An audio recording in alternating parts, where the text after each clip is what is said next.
नमस्कार। आज हम बात करेंगे ठुमरी, तराना और दादरा, ये जो गायन शैलियाँ हैं इनके बारे में। आपके कोर्स में इन तीनों ही गायन शैलियों के बारे में चर्चा की गई है, तो हम आज इसी के बारे में बात करते हैं। दादरा जो एक गीत प्रकार है वो सुगम संगीत के अंतर्गत आता है और दादरा जो है वो शब्द प्रधान गायकी है। इस गीत प्रकार में 3 से 4 अंतरे होते हैं और जो इसका काव्य होता है या पद जो इसमें होते हैं, गीत जो पक्ष है वो अधिकतर मौसम के हिसाब से संबंधित होता है। अक्सर इसमें वर्षा ऋतु का, बसंत ऋतु का, इन ऋतुओं का या फिर श्रृंगार से संबंधित काव्य का वर्णन मिलता है। दादरा जो गीत है वो ताल दादरा में तो गाया ही जाता है, इसके अतिरिक्त अन्य तालों में भी गाया जाता है। देखिए, ताल दादरा और गीत दादरा दो अलग अलग चीज़ें हैं। आप दादरा से, ताल से उसका संबंध नहीं समझें। दादरा एक गीत शैली भी है और दादरा एक ताल का नाम भी है, तो किसी तरह का कोई कन्फ्यूज़न मत रखिएगा। और दादरा जो गीत शैली है वो ताल दादरा में तो गाई ही जाती है, साथ ही साथ अन्य तालों में भी गाई जाती है।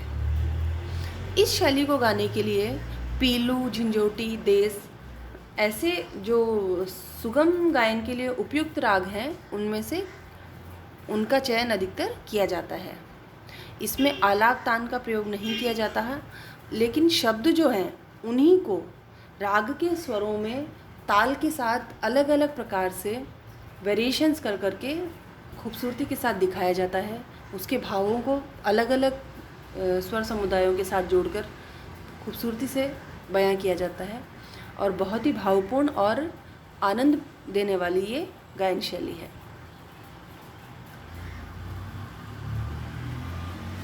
इसके बाद बात करते हैं ठुमरी की। ठुमरी जो है वो उपशास्त्रीय शैली में आती है। ठुमरी का जो स्वरूप है, आधुनिक स्वरूप, कहा जाता है कि प्राचीन समय में गौड़ी नाम की एक गीति थी, उससे बहुत मिलता जुलता है। और ठुमरी का जो नाम है वो मुग़ल काल में ठुमरी पड़ा है। इससे पहले गौड़ी गीति के नाम से इसका प्रचलन हुआ करता था, ऐसा शास्त्रों में कहा गया है। ठुमरी भी एक भाव प्रधान गायकी है और इसकी प्रकृति जो है वो चंचल है। इसमें श्रृंगार रस के अधिकतर का क्या कहिए कि शब्द रचना मिलती है। ठुमरी में स्वर और ताल तो प्रमुख हैं ही, लेकिन काव्य पक्ष विशेष रूप से प्रबल रहता है। देखिए, ये जो गायन शैलियाँ हैं, जैसे दादरा हुआ, ठुमरी हुई, टप्पा हुआ, ये जो गायन शैलियाँ हैं ये उपशास्त्रीय शैलियों में इनका कहिए कि गिनती की जाती है। पर उपशास्त्रीय का मतलब ये बिल्कुल नहीं है कि इसमें शास्त्रीयता नहीं होती है। उपशास्त्रीय का मतलब ये हुआ कि वहाँ नियमों में कुछ शिथिलता दी जाती है कि आप रंजकता बढ़ाने के लिए, श्रोताओं को अधिक आनंद देने के लिए गायन के जो नियम हैं उसमें कुछ शिथिलता आप बरत सकते हैं। तो ठुमरी जो शैली है वो बहुत ही खूबसूरत और भाव प्रधान शैली है। इसमें शब्दों का जो लगाव है वो बहुत ही कमाल होता है और इसके लिए गला बहुत तैयार चाहिए होता है। ठुमरी हर एक इंसान नहीं गा सकता है, या कहिए इस तरह की जो शैलियाँ हैं उसके लिए एक अलग तरह के गले की तैयारी चाहिए होती है, टेक्निक्स चाहिए होती हैं जो हर एक के गले में नहीं होती हैं। शब्दों, एक शब्द को न जाने कितने तरीके से अलग अलग भाव के साथ प्रस्तुत करना इस गायन शैली की विशेषता है। ठुमरी की जो रचना है वो बहुत छोटी होती है, इसमें बहुत ज़्यादा बड़ी रचनाएं नहीं मिलती हैं। अधिकतर श्रृंगारिक रस होता है। ऐसा कहा जाता है कि ठुमरी का जो विकास है वो नृत्य और अभिनय के साथ साथ हुआ। प्राचीन समय में जब दरबारों में नृत्य अभिनय प्रस्तुत किए जाते थे तो उसके साथ जो गायन किया जाता था वो उसी से ये ठुमरी गायन शैली का धीरे धीरे प्रचलन बढ़ने लगा। ठुमरी की जो प्रकृति है वो चप्पल या चंचल है और सभी रागों में ठुमरी नहीं गाई जा सकती। जो इस तरह के राग हैं चंचल प्रकृति के या चपल प्रकृति के, उन्हीं रागों में ठुमरी अधिकतर गाई जाती है। जैसे खमाज है, मांड है, पीलू है, इन रागों में अधिकतर ठुमरियाँ पाई जाती हैं। इसके अलावा तालों का भी विशेष रूप से चयन होता है इसमें। दादरा और कहरवा का चलन इसमें विशेष रूप से होता है। और इसके अलावा सबसे अधिक जो ठुमरी के साथ ताल बजाई जाती है वो है चाचर ताल। चाचर ताल जो है वो अत्यधिक मात्रा में प्रयुक्त होती है ठुमरी गायन के साथ। ठुमरी गायकी में कर्ण, मुर्की, खटका, मीड़ और इसके अलावा छोटे छोटे अलंकार, आलाप, तान, इन सभी का समावेश होता है।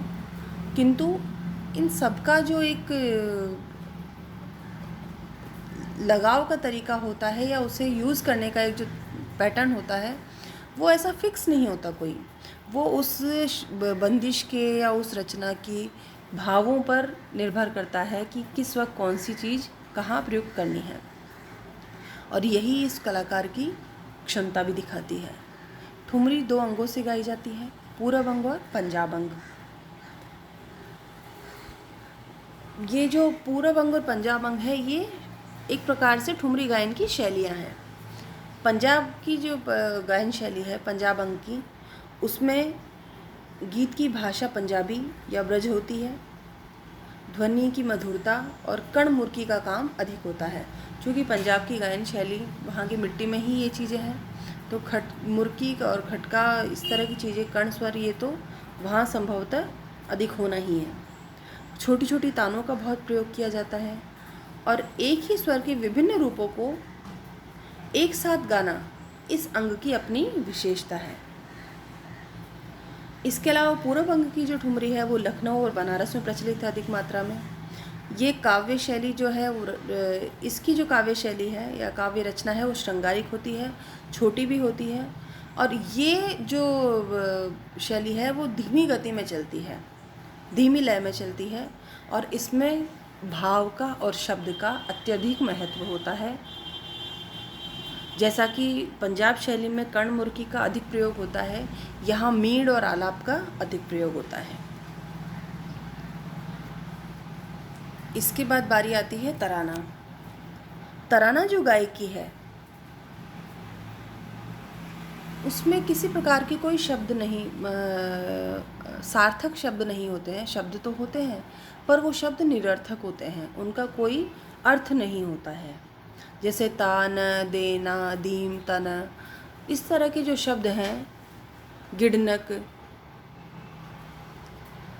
क्रांधा, इस तरह के जो शब्द हैं इनका प्रयोग इस शैली में किया जाता है जिनका कोई अर्थ नहीं होता।